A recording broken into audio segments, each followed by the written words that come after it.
De Tancret, précis de théologie ascétique et mystique, chapitre 5, suite.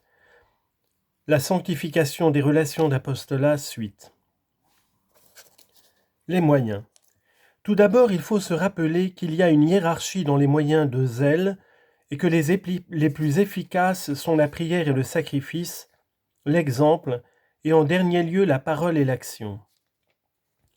Pour s'en convaincre, qu'on se rappelle les exemples de notre Seigneur, dont la vie tout entière a été une prière et un sacrifice perpétuel, et qui a commencé par pratiquer ce qu'il a enseigné aux autres, passant 30 ans dans la vie cachée avant de se livrer à ses 3 années de ministère public.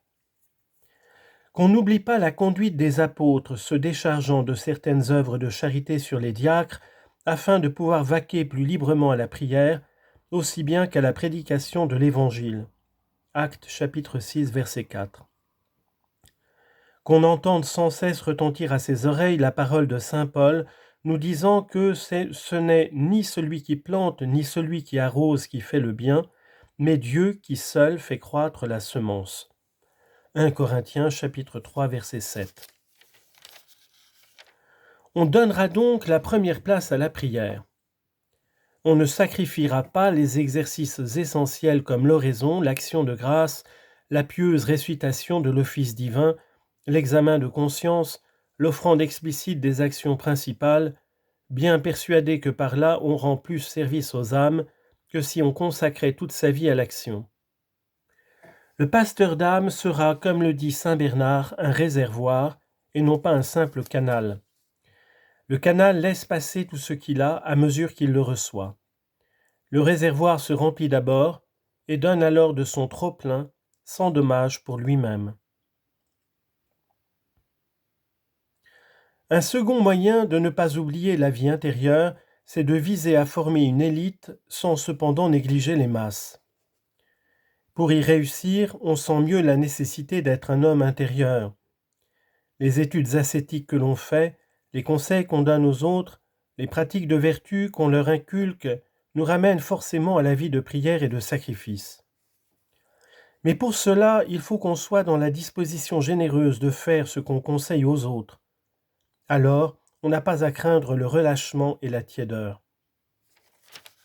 En fait, plusieurs prêtres ont été ramenés à la vie intérieure par ce souci de former une élite.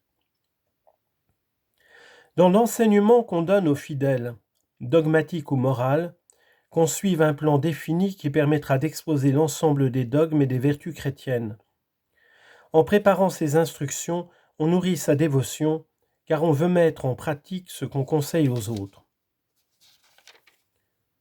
Enfin, dans l'exercice ordinaire du ministère paroissial, à l'occasion des baptêmes, mariages, funérailles, visites des malades, visites de condoléances ou même de simples courtoisies, se rappeler qu'on est prêtre et apôtre, c'est-à-dire serviteur des âmes. Donc, après quelques paroles bienveillantes, ne pas craindre d'élever les esprits et les cœurs vers Dieu. Une conversation sacerdotale doit toujours suggérer un sursum corda. Par ces divers moyens, nous conservons et augmentons notre vie intérieure. Notre ministère, vivifié par la grâce, produit des fruits au centuple. Jean chapitre 15, verset 5. Ainsi donc, toutes nos relations avec le prochain peuvent et doivent être surnaturalisées. Toutes deviennent alors une occasion de progresser dans la vertu et d'augmenter en nous cette vie divine dont nous avons reçu une abondante participation. Synthèse générale. Ainsi se termine notre première partie, les principes de la vie surnaturelle. Tout ce que nous avons dit découle logiquement des dogmes de notre foi. Tout se ramène à l'unité, c'est-à-dire à Dieu, notre fin, et à Jésus-Christ, notre médiateur, et la vie chrétienne nous apparaît comme le don de Dieu à l'âme et le don de l'âme à Dieu. C'est le don de Dieu à l'âme. De toute éternité, la Sainte Trinité nous a aimés et nous a prédestinés à cette vie surnaturelle qui est une participation à la vie divine.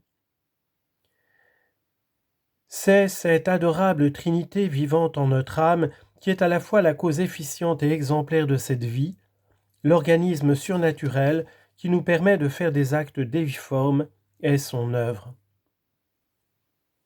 Mais c'est le Verbe incarné qui en est la cause méritoire, comme aussi le modèle le plus parfait, modèle adapté à notre faiblesse, puisque tout en étant Dieu, il est homme comme nous, notre ami, notre frère, bien plus la tête d'un corps mystique dont nous sommes les membres. Et parce que Marie, associée à l'œuvre rédemptrice, ne peut pas être séparée de son Fils, elle nous apparaît comme un premier échelon pour aller à Jésus, de même que Jésus est le médiateur nécessaire pour aller au Père. Les anges et les saints qui font eux aussi partie de la grande famille de Dieu nous aident de leurs prières et de leurs exemples. Pour répondre aux prévenances divines, l'âme se donne tout entière à Dieu en cultivant la vie qui lui est si libéralement octroyée. Nous la cultivons en luttant contre la concupiscence qui demeure en nous, en faisant des actes surnaturels qui, outre qu'ils méritent une augmentation de vie divine, nous font acquérir de bonnes habitudes ou des vertus. En recevant les sacrements,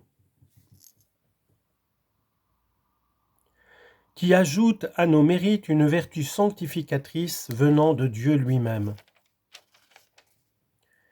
L'essence même de la perfection, c'est l'amour de Dieu poussé jusqu'à l'immolation de soi, combattre et diminuer en nous le vieil homme pour y faire vivre Jésus-Christ, voilà la tâche qui nous incombe.